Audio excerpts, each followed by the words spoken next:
and welcome to Victoria's Cantina, where today we're having a look at the Mattel Jurassic World Amber Collection Owen Grady 6.5-inch scale action figure.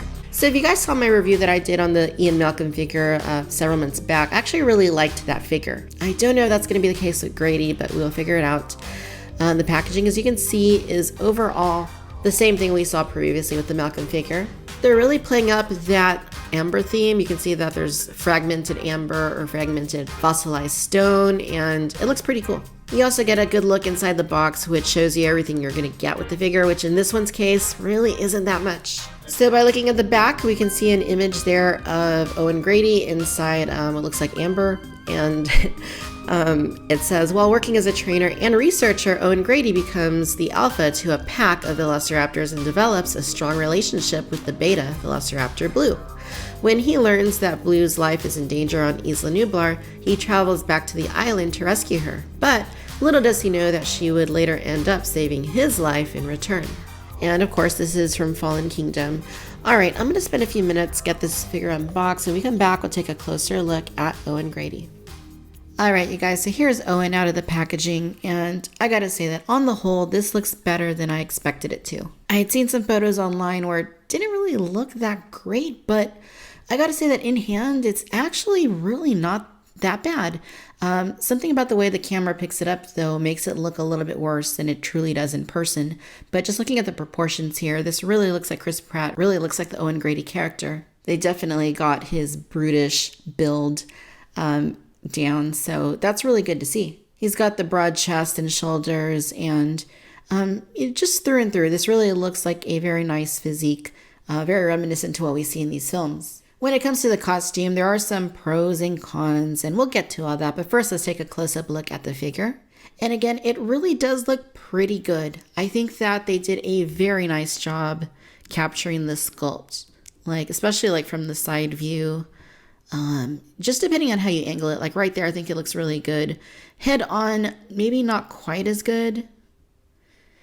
I will say though that in person, looking at it from pretty much any angle, it looks quite good, but on camera, it's kind of a different situation for some reason. It could be the way that it's being lit, but right there, it looks good. Yeah, it's a really nice head sculpt. Mattel does utilize this sort of face printing technology. It's not quite as good as what Hasbro does with their photoreal technology that they implement with Marvel Legends and Star Wars Black Series, but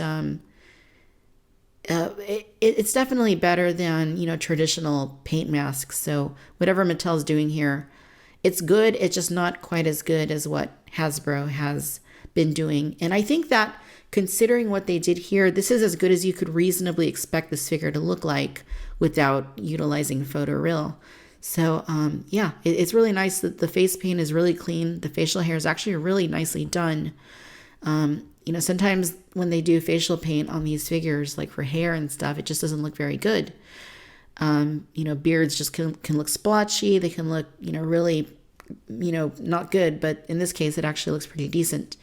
The eyes are cleanly done. The eyebrows look nice. And the skin tone is pretty good as well. I would say the arms maybe are ever so slightly different from the face. And maybe even the neck very slightly from the face too. But for the most part, it is pretty close. The hair is nice. You can see that they did add a little bit of layering on it in terms of paint. There's a little bit of a darker wash to it just to kind of highlight some of that detail. And that actually looks quite good. Now, the costume is where this kind of falls apart a little bit for me, and I think that's mostly in regards to the way that they went about painting it. Now, the blue shirt itself, the color is good, but the quality of the actual, glossiness that they applied to it is a little bit overdone. I mean, it's just a little too shiny, definitely a little too shiny. Same thing with the vest. The vest actually looks really good. I like the way they applied the wash to that to kind of give it that leathery sort of aesthetic. And the actual sculpting to it, you can see the wrinkles and stuff there are nicely done, but it is also a little bit shiny. It's not quite as bad as the shirt, but it's definitely a little bit shiny. You get into this watch right here, and this is actually really nice. Look at that little detail there. That's really cool to see. The belt looks good. He's got a little sheath right there for his knife. The worst part about the costume, though, is certainly going to be the pants. I don't know if these are jeans or if they're just like, like pants, but they don't look good. They kind of look like that 90s sort of acid wash, jean sort of look. And that's not a good look for anybody that, lived through that time and, remembers back to what that actually looked like. So the same goes here. I mean, I think they intended to apply a wash to do the same thing they did, with the vest, kind of highlight some of the sculpted detail, but they really went about it the wrong way because it just does not look good at all. It's very uneven. It's kind of splotchy. And yeah, it just does not look very good. It kind of collected in some of these parts right there where he's got like these deeper, parts of the sculpt, but it does not look good at all. The boots look pretty good. You can see that they're actually really nice. They sculpted the bottom of them. I did not expect that, and that looks really good. No complaints there about his shoes or his boots. Again, the arms, they look a little waxy to me as well. They don't look terrible. They just look a little, I don't know. There's a little too much going on in terms of the sculpting or something, but they look a little too waxy to me. Now, in terms of articulation, we do have a ball pin at the top of the head. You're not going to get the best movement out of it, but, you can move it a little bit. Here at the shoulders, you've got insert molded connections. There's no butterfly joint, and they move pretty decently. Here at the elbows, you got ball joints. They do about 90 degrees, about. You can bend them out, rotate them. Same thing at the wrists. These are going to bend forward and back, and then you can rotate it. The one on the other side also goes forward and back and rotates. There's a ball joint here at the upper torso. You can twist it. It really doesn't do a whole lot of up or down, a little bit. You have a rotation there at the waist. You do have these joints here at the hips that really give him a nice split to do. And he can kick those legs all the way forward. So that is very nice. Mattel's always good about, giving you the full range of movement there at the hips. He has swivels at both of the thighs. You can double bend both of his knees back. A little bit stiff, but really good. No complaints there. And then he kind of has like a slight pivot here at his ankles. So you can kind of bend him forward a little bit and back, but not too much.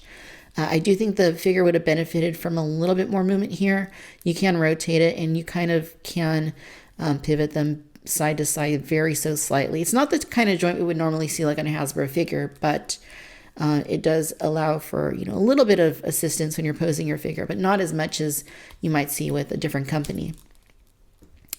So overall, it's nicely articulated. I would have liked to have seen another joint here at the neck. Like if the neck was posable, that would have really allowed a lot more movement and a little bit better movement here at the ankles. But other than that, it is pretty much on par with the previous Amber Collection figures. So Owen does come with this little knife. It looks pretty decent for what it is.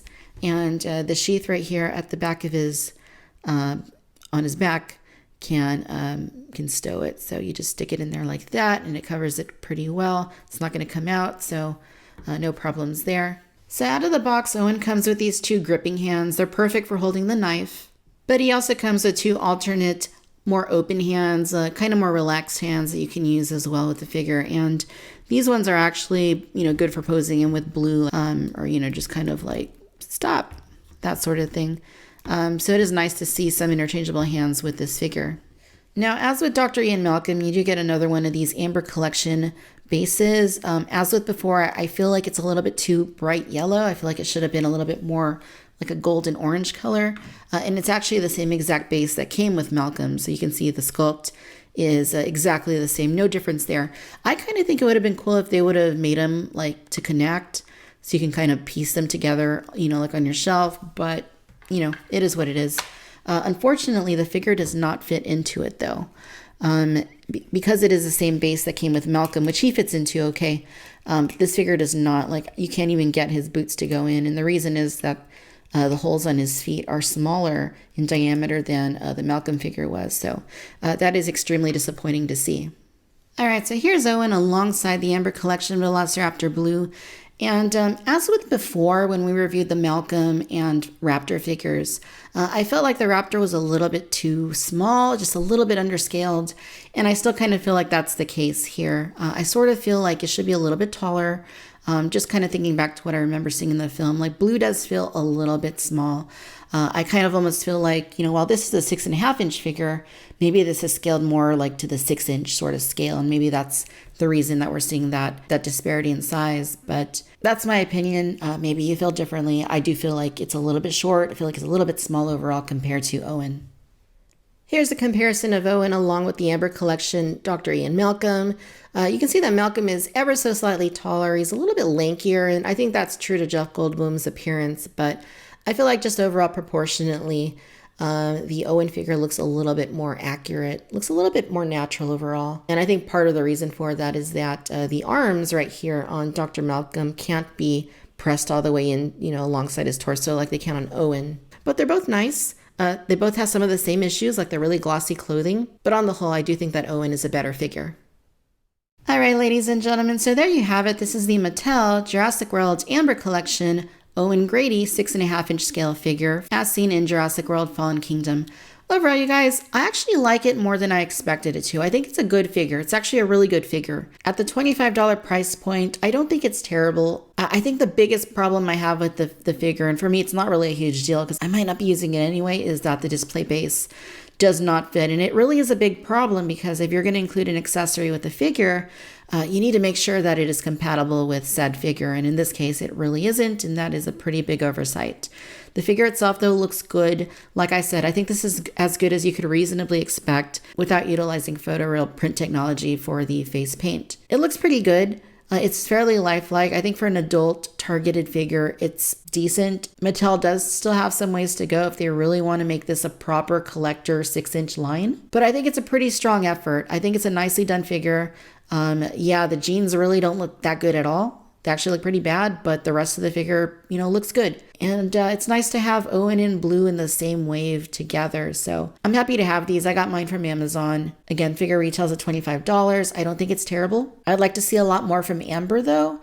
And I'd really like to see Mattel kind of step up their game in terms of creating a more well-rounded assortment of figures, because it seems like there's a huge gap between figures in this line for whatever reason, and I'd really like to see a little bit more from it. I'm going to go ahead and give the Amber Collection Owen figure a solid 8. It's not perfect.